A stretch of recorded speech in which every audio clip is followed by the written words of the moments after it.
Hi, in front of me is REALME X2 Pro, and today I would like to show you how you can manage vibration options on this device.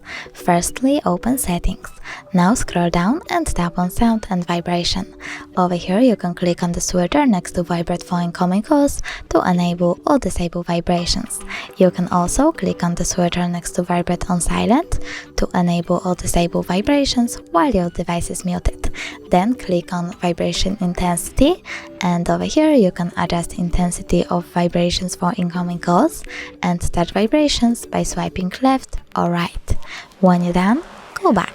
Now scroll down again, click on Ringtone, tap Allow and choose Vibration. Over here you can select one of these vibration patterns by clicking on it, or choose No Vibrations by clicking on this option. Now go back and scroll down again. Lastly, you can click on the switcher next to Vibrate on Touch to enable or disable touch vibrations. Thanks so much for watching. If you enjoyed this video, don't forget to leave a like, comment and subscribe. Bye!